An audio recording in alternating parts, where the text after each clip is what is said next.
তাহলে এটা হচ্ছে আমাদের অটো। অটো মানে কি? Auto rickshaw. অটো মানে হচ্ছে কান, ঠিক আছে?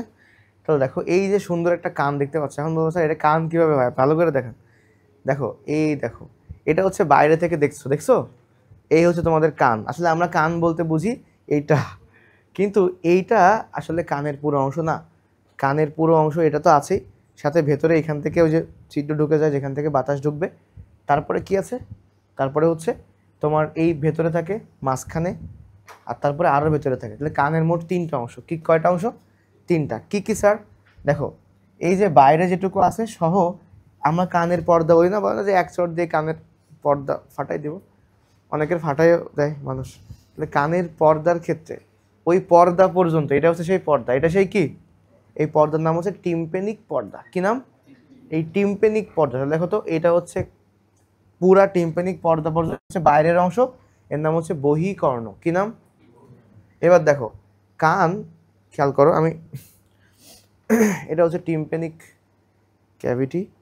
কিভাবে তোমার সাউন্ড ওয়েভটা যায় খেয়াল করো। সাউন্ড এখানে যাবে, যে সাউন্ড হচ্ছে তোমার, আবার দেখো সাউন্ড গিয়ে কি হবে, কোথায় গিয়ে আঘাত করে সাউন্ডটা? টিম্পেনিক পর্দায়। এই টিম্পেনিক পর্দার পরে এগুলো হচ্ছে হাড়। হাড় কাঁপতেছে না? এই হাড়গুলো কাঁপাকাঁপি করে কি করবে? হাড়গুলোর বৈশিষ্ট্য হচ্ছে হাড় কাঁপাকাঁপি হয়ে, এই তিনটা হাড়ের নাম হচ্ছে ম্যালিয়াস, ইনকাস, স্টেপিস। প্রশ্ন না, মানবদেহের সবচেয়ে ছোট হাড়ের নাম কি? এই হচ্ছে সেই স্টেপিস, আর এটা হচ্ছে ম্যালিয়াস, আর এটার নাম হচ্ছে ইনকাস। তো এগুলো সপ্তম অধ্যায়ে আছে, পড়াবো। তো এখান থেকে সাউন্ড ওয়েভটা গিয়ে এই পর্দা থেকে হাড়ের সাথে কানেক্ট হয়ে এই ভেতরে যায়। এই ভেতরে এই যে পুরো জায়গা, এটার নাম হচ্ছে অন্তঃকর্ণ, মানে ইনার ইন্টারনাল এয়ার। তাহলে এক্সটার্নাল, মিডিল, আর ওই পাশেরটার নাম কি? ইন্টারনাল। তাহলে এই যে মিডিল এয়ারের বাংলা মধ্যকর্ণ। আচ্ছা, এবার দেখো মনোযোগ দাও, এই মধ্যকর্ণের সাথে একটা গুরুত্বপূর্ণ কাহিনী আছে।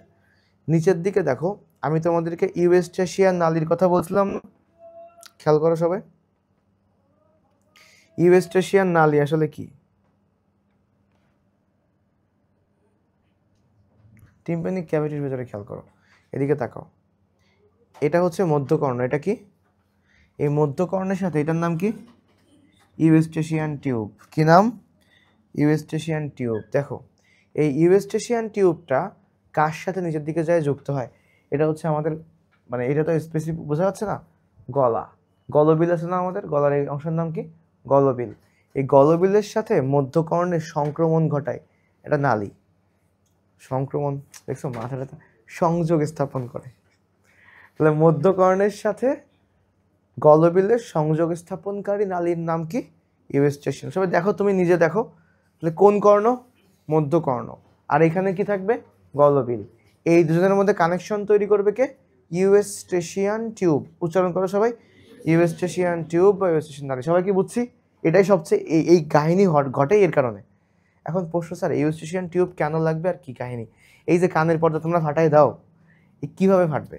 কানের পর্দার দুই সাইডে বাতাস থাকে। কিভাবে স্যার? এই পাশ থেকে তো বাতাস থাকেই, বাতাসের একটা চাপ আছে, আবার গলার ভেতর দিয়ে যে বাতাসটা এখানে এসে বাতাসের এখানে চাপ ক্রিয়েট করতেছে না? তো এই পর্দা, একটা পাতলা পর্দা, পাতলা পর্দা কিভাবে ফাটবে? এই পাশের বাতাসের চাপ, এই পাশের বাতাসের চাপ যখন সমান তখন ঠিক থাকবে। যদি কখনো বাতাসের চাপ এলোমেলো হয়, তাহলে তখন কি আর সে ঠিক মতো থাকতে পারবে? তখন সে ফেটে যাবে। মনে করো এভাবে চট দিবা, এই ধরনের বাতাসগুলো সব নিয়ে এখানে তুমি ঢুকাই দিচ্ছ, বাতাসের চাপ বেড়ে যাচ্ছে, আর ভেতরে বাতাসের চাপ কম, তখন কি হচ্ছে? ফেটে যাবে। এখন বিষয়টা হচ্ছে, ঘটনাটা কি এখানে, কি সব হচ্ছে ওকে?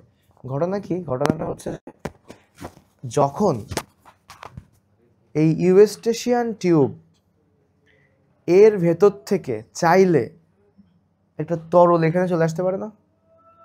কখন খোলে বলছি আমি? যখন আমাদের এটাকে বললাম না যে যখন আমরা ঢোক গিলি, সবাই ঢোক গেল একবার, কানে একটা শব্দ পাচ্ছি, ঢোক গিললে কে খুলে যাচ্ছে? ইউরেস্টেশিয়ান টিউব। দেখো দরজা আছে এখানে, ইউরেস্টেশিয়ান টিউবের দরজা মতো আছে। আগে এটা দেখাই আমি, পরে দেখো এখানে কিন্তু ফাঁকা, কোনো তরল নাই, ফাঁকা, বাতাস না এখানে। এবার চলো, এই যে টিউব খুলে যাচ্ছে, এবার যদি কোনো কারণে এখানে তরল চলে আসে, কি চলে আসছে এখানে? তাহলে সেই তরলের সাথে অবশ্যই কি আসবে? ভাইরাস, ব্যাকটেরিয়া, ছত্রাক আগের বার যা আসলো তাই। এরা আসলে কি হবে, তখন এই জায়গাটা পুরো তরল দিয়ে ফিল আপ হয়ে যাবে।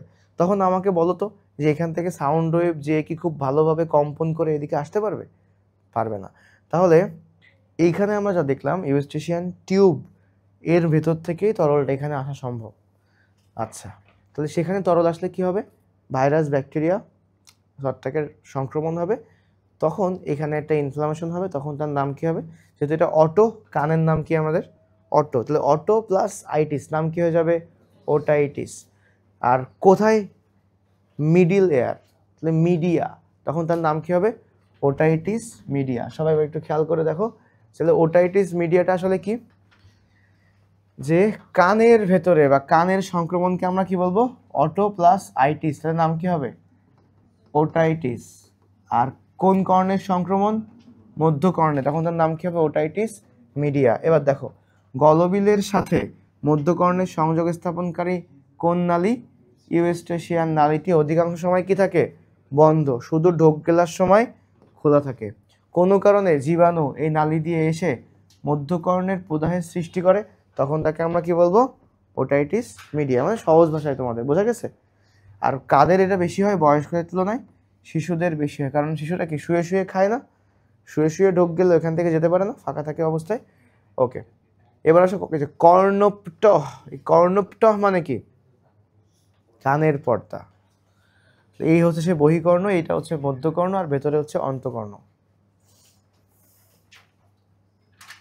ওখানে যেন কোনো সাউন্ড না হয় আর ফার্দার। শিশুদের ওটাইটিস মিডিয়া দুই ধরনের হয়, স্বল্পস্থায়ী এবং দীর্ঘস্থায়ী। তো সহজ কথা, অ্যাকিউট মানে কি স্বল্পস্থায়ী, আর ক্রনিক মানে কি দীর্ঘস্থায়ী। যদি এটা 2 থেকে 4 সপ্তাহের মধ্যে সেরে যায় তাহলে সেটা কি হবে, স্বল্পস্থায়ী। আর তার থেকে বেশি হয়ে গেলে কি হবে, দীর্ঘস্থায়ী। এখন সমস্যা, দীর্ঘস্থায়ীর ক্ষেত্রে কি সমস্যা হবে, দেখো দীর্ঘস্থায়ী যখন হবে, খেয়াল করো এটা খুবই সহজ। তো তখন দেখো তো অনেক এখানে ইনফ্লামেশন হয়ে এখানে পুজ তৈরি হবে না, সেই পুজগুলা কি হবে, এই যে পুজ তৈরি হয়েছে, এবার দেখো পুজগুলা অনেক সময় এই টিম্পানিক পর্দাকে ছিদ্র করে বেরোয় আসছে। আবার দেখো কিভাবে হবে, এই পুজগুলা টিম্পানিক পর্দাকে ছিদ্র করে বের হয়ে আসতেছে, এই যে সব বের হয়ে আসলো। তাহলে এই যে বের হয়ে আসলো, এই বের হয়ে, এটা হচ্ছে প্যারাসিনথেসিস অফ ইয়ার ড্রাম, এটা লাগবে না, অনেক সময় বের করি আমরা নিজেরাই, ডাক্তার হচ্ছে বের করে ছিদ্র করে। দেখো তো সুন্দর করে বেরোয় যাচ্ছে, যেমন এরকম করে ডায়রিয়া হয় না, ডায়রিয়াতে যেরকম করে বেরোয় যায়, আর এখানে ডায়রিয়া, আর এই যে কান থেকে বেরোচ্ছে, আর এর নাম কি হবে, অটোরিয়া। ঠিক আছে, তাহলে বলো, তাহলে এখন আমাকে বলো যে এই যে পুজ যখন তরল পদার্থ বেরিয়ে যায় ছিদ্র, তখন তাকে আমরা কি বলবো, অটোরিয়া। আর ওইখান থেকে বেরোলে কি হবে, ডায়রিয়া। আচ্ছা, তাহলে রিয়া মাথায় রাখিও, রিয়া নামে তো আর কেউ এখানে নাই, সব কিছু আছে কিন্তু রিয়া, ডায়রিয়া, অটোরিয়া। আচ্ছা, এবার আসো, রিয়া বানানো কিন্তু আবার অনেক কঠিন, ডায়রিয়া বানানো অনেক কঠিন না, রিয়া, RRHOEA, ঠিক আছে। আচ্ছা, যাই হোক, এখন শোনো, রোগের লক্ষণ কারণ কি সব সেম, এই যে ছত্রাক, ব্যাকটেরিয়া, ভাইরাস, কোন রেসপিরেটরি সিনসাইশিয়াল ভাইরাস, সাথে এখানে ইনফ্লুয়েঞ্জা, প্যারা ইনফ্লুয়েঞ্জা ছিল এখানে, এখানে কি দিছে, ইনফ্লুয়েঞ্জা, এক্সট্রা দিয়েছে rhino virus, streptococcus, pneumonia, Haemophilus influenza, same না সব, এটা নিয়ে কোনো ঝামেলা নাই। এবার আসো, এক্সট্রা দিছে কি, মোরাজেলা ক্যাটারেলিস, ইচ্ছা তুমি পড়লে পড়বা। তবে দেখো এই লাইনটা খুবই গুরুত্বপূর্ণ, মধ্যকর্ণের সংক্রমণে হেল্প করে কোন নালী, সংযোগস্থলে থাকে কি, ইউস্টেশিয়ান টিউব, ওইটা যদি কোনো কারণে ফুলে যায়, ফুলে গেলে কি বন্ধ হয়ে যাবে না, ফুলে গেলে কি আটকে যাবে না ভেতরে, তখন এই সমস্যাগুলো হতে পারে, এখান থেকে কোনো কিছু বেরোতে পারছে না, ওইখানে আসে অনেক কিছু কিন্তু কিছু বেরোতে পারছে না। অনেক সময় লসিকা গ্রন্থি থাকে আমাদের এখানে, লসিকা গ্রন্থিগুলো ফুলে যাবে, এটার নাম কি, অ্যাডিনয়েড, গ্রন্থির নাম কি, অ্যাডিনয়েড, যদি ফুলে যায়। তাহলে এই দুটো জিনিস মনে রাখতে হবে। শিশুদের মাতৃদুগ্ধ পান না করালে, অনেক সময় বাচ্চাদেরকে মায়ের দুধ কম পান করানো হয়, বা মায়ের দুধ যদি পান না করে তাহলে ওদের এই শুয়ে শুয়ে যে খাওয়ার বিষয়টা, মায়ের দুধ পান করার ক্ষেত্রে কিছু স্পেসিফিক বৈশিষ্ট্য আছে, যেমন নর্মালি কিন্তু এটা নর্মাল খাওয়ার মতো না, এখানে একটা নেগেটিভ সাকশন ক্রিয়েট হয়, মানে বাচ্চা যখন মায়ের দুধ পান করে তখন তার পুরো যে সিস্টেম, খাদ্য পরিপাক পরিপাক প্রক্রিয়া এবং রেসপিরেটরি সিস্টেম, ওটা নেগেটিভ সাকশন ক্রিয়েট করে, ফলে তখন মায়ের স্তন গ্রন্থি থেকে মানে হচ্ছে যে মায়ের দুধ বের হয়ে আসে নেগেটিভ সাকশনের কারণে। ওকে, তোমরা একটা জিনিস খেয়াল করে দেখবা যে ফিডার দেখছো, ফিডারের সামনে ছিদ্র থাকে, ফিডার তুমি উল্টাইলে কি পড়ে যাবে? ওটা টেনে তাই খাওয়া লাগবে না, একটা নেগেটিভ সাকশন ক্রিয়েট করা লাগবে। আর ওটা করার জন্য ভেতরে যে বাতাস থাকে, বাতাসটাই তুমি নেগেটিভ সাকশন ক্রিয়েট করে, বোঝা গেছে? তাহলে যদি মায়ের দুধ পান না করে তাহলে তার এই ভেতরের যে অর্গানগুলো আছে সেগুলোকে ঠিকঠাক ডেভেলপ হবে, ঠিকঠাক কাজ করবে? এজন্য মায়ের দুধ নিয়মিত পান করাইতে হবে। তাহলে সমস্যা মানে প্রতিকার কী হতে পারে? নিয়মিত মায়ের দুধ পান করানো, বোঝা গেছে? ওকে, আর কারণ কী হতে পারে মায়ের দুধ পান না করাইলে? তো মিলে গেছে। এবার শিশুদের রোগ প্রতিরোধ ক্ষমতা কম থাকে, ঠান্ডা লাগলে এটা হতে পারে। আর এরা শুয়ে শুয়ে খায়, ওইখানেও অনেক কিছু দ্রুত যেতে পারে, ঠিক আছে? এই হচ্ছে বিষয়। এবার হচ্ছে ওটাইটিস মিডিয়া কাদের বেশি? অলরেডি পড়ছি কাদের বেশি হয়? শিশুদের বেশি হয়। 4 মাস থেকে 4 বছর বয়সী শিশুদের বেশি হয়। আচ্ছা, ভালো কথা, শিশুদের মধ্যে কোন শিশুদের বেশি হবে? যে শিশুটা বেশি বেশি শিশুদের এক্সপোজার পাচ্ছে, মানে অনেকগুলা শিশু একসাথে, ঠিক আছে? আবার সেটা কোথায় হতে পারে? স্কুল হতে পারে। এখানে বলছে ডে কেয়ারের বাচ্চা। ডে কেয়ার মানে কি বুঝো? ডে কেয়ার মানে অনেকে বুঝো, ডে কেয়ার মানে মনে করো মা বাবা দুজনেই বাসায় থাকে না, চাকরি করে, বাচ্চারে ডে কেয়ারে রেখে যায় দিনের বেলা কেয়ার করার জন্য, সেখানে ডেভেলপমেন্ট হয়, খেলাধুলা হয়, এটা হয়। তো বাংলাদেশে এটা প্রচলন খুব কম, তারপরেও আছে। বাংলাদেশের ফ্যামিলিগুলোতে মোটামুটি কাজের লোক থাকে। তোমার কয়টা বাচ্চা দিছো? আচ্ছা, দেখো এখন তো এই জন্য এখন আবার অনেকের থাকে হচ্ছে দাদা দাদি থাকে, মানে বয়স্ক লোক থাকে, তারা দেখাশোনা করে। তো বাংলাদেশের প্রেক্ষিতে এটা খুব কম। বাট তুমি যখন বাইরের কান্ট্রিতে যাবা তখন অ্যাভেলেবেল ডে কেয়ার, কারণ সেখানে কি সবাই কাজে যাচ্ছে, কেউ কারোর তো দেখাশোনা করে না, হ্যাঁ, তাদের দাদা দাদি নানিরাও কিছু করে না। কিন্তু বাংলাদেশের সামাজিক ব্যবস্থা এটা আছে। আচ্ছা, ডে কেয়ারের বাচ্চা নিচু অবস্থানে শুয়ে বোতলে দুধ খাওয়ানো হলে এটা সমস্যা হতে পারে। যেসব শিশুরা ধূমপানযুক্ত বা বায়ুদূষণপূর্ণ এলাকায় বাস করে, কারণ রেসপিরেটরি সমস্যা না এটা, ওইখান থেকে সমস্যা হতে পারে। পরিবারের অন্য কোনো কারো সংক্রমণ হলে সেখান থেকে হতে পারে। তাহলে এইসব কারণ। এবার আসো রোগের লক্ষণ। এবার দেখো লক্ষণটা কি মনে রাখবে? বাচ্চার কানে সমস্যা, তাহলে বাচ্চা কী করবে? হাসাহাসি করবে না কান্নাকাটি করবে? কান্নাকাটি করবে। এবার দেখো কোথায় ব্যথা? এখানে ব্যথা, ও কি বলবে? আমার এখানে ব্যথা করতেছে। ও কী করবে? কান ধরে টানতে থাকবে। তাহলে কী করবে বলো? কান ধরে টানাটানি করবে। তাহলে ব্যথা হবে, কান টানতে থাকবে, অতিরিক্ত কান্নাকাটি করবে। আর জ্বর কত হবে? 104। আর আগে সাইনোসাইটিসে জ্বর কত ছিল? 102.2। এই দুটো কোশ্চেন পরীক্ষাতে আসে। 102 আগেরটা তো কম, আর পরেরটা কি বেশি? Otitis media 104। আর নাক দিয়ে পানি তো কমন ঝরবে, আর কান দিয়ে দুর্গন্ধ বেরোতে পারে। এবার বয়স্কদের ক্ষেত্রে কি হয়? বয়স্করা কান্নাকাটি করবে, হ্যাঁ, কান টানবে। তাহলে কী হবে? বয়স্করা হচ্ছে কানে ব্যথা পাবে, কানে ব্যথা হবে, চাপ অনুভব করবে, এবং কানের মধ্যে ভো ভো শব্দ হবে। কী শব্দ হবে? ভো ভো শব্দ হবে। মাথা ঝিমঝিম করবে, মাথা ব্যথা হবে, কাশি হবে, নাক দিয়ে পানি ঝরবে, কানে কম শুনবে, তাই না? আমাকে বলো তো, যদি ওই যে অটোরিয়া হয়, পুজ যদি বেরোয় যায়, কানের পর্দা যদি ছিদ্র হয়ে যায়, তখন কি সে কানে শুনতে পারবে? তখন তার কি হবে? শ্রবণে ব্যাঘাত ঘটবে। কি ঘটবে? ওই লাইনটা লেখা ছিল এখানে, কি হবে? শ্রবণে ব্যাঘাত ঘটে।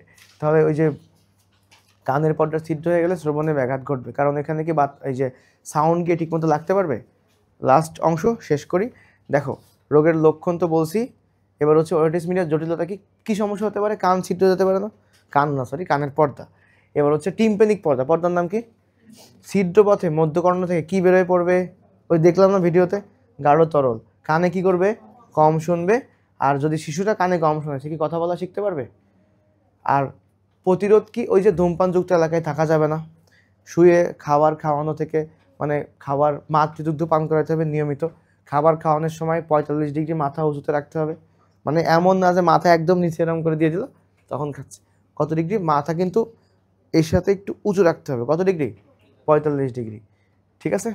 ও কোথায় চলে গেল আবার? 45 ডিগ্রিতে। এবার হচ্ছে আরও কিছু বিষয় আছে, তোমরা একটু পড়বা। এরপরে দেখো অ্যালার্জি এড়াই চলতে হবে, ইউজ স্টেশন যেন বন্ধ না হয় সে ব্যবস্থা করতে হবে, ঠিকমতো পরিষ্কার পরিচ্ছন্ন থাকতে হবে। আর শিশুদের ক্ষেত্রে একটা ভ্যাকসিন দিতে হবে। ভ্যাকসিনের নাম কি? Pneumococcal conjugate vaccine. মানে এই যে শ্বাস প্রশ্বাসজনিত যে ভাইরাস ব্যাকটেরিয়াগুলো আছে এদের বিরুদ্ধে কিছু ভ্যাকসিন দেওয়া হয়। প্রতিকার কি? প্রতিকার তোমাদের পড়া লাগবে না, রিডিং পড়বা, বুঝছো? এই যে প্যারাসিটামল, অ্যান্টিহিস্টামিন, এই যে অ্যালার্জির জন্য অ্যান্টিহিস্টামিন দিবা, ব্যথা কমানোর জন্য কী দিতে হবে? মানে সহজ করে, এখানে ব্যথা হয়, ব্যথা কমানোর জন্য কী দিতে হবে? প্যারাসিটামল। আর অ্যালার্জি হয়, অ্যালার্জির জন্য কী দিতে হবে? অ্যান্টিহিস্টামিন। আর হচ্ছে মিনারেল অয়েল আছে, আর কি কি আছে, গরম সেকটেক দেওয়া যেতে পারে। আর লাস্ট দুটো লাইন পড়লে হয়ে যাচ্ছে। দেখো, কান দিয়ে যদি পুষ পড়ার মতো অবস্থা হয় তখন ইএনটি বিশেষজ্ঞ মানে কি, এয়ার নোজ আর থ্রট বিশেষজ্ঞ, সে কি করবে, চিকিৎসার মাধ্যমে কোন দিয়ে চিকিৎসা দিতে পারে, টিম্পেনোস্টমি টিউব। দেখো তো টিম্পেনিক পর্দা ঠিক করে ফেলবে কি দিয়ে, টিম্পেনোস্টমি টিউব, নাম কি, টিম্পেনোস্টমি টিউব দিয়ে এটা চিকিৎসা করবে। আর কানের পর্দা যদি ছিদ্র হয়ে যায় তখন চিকিৎসার নাম কি, মাইরিঙ্গোপ্লাস্টি। কি নাম? তো দুটো কোশ্চেন পরীক্ষাতে আসতে পারে যে কানের পর্দা ছিদ্র হয়ে গেলে চিকিৎসা কি, মাইরিঙ্গোপ্লাস্টি। আর হচ্ছে যখন পুষ পড়বে তখন এই ঠিক করতে হবে কি দিয়ে, টিম্পেনোস্টমি টিউব দিয়ে। ওকে, বোঝা গেছে? তাহলে আমরা কিউরাইটিস মিডিয়া পারবো। ওকে, ইনশাল্লাহ।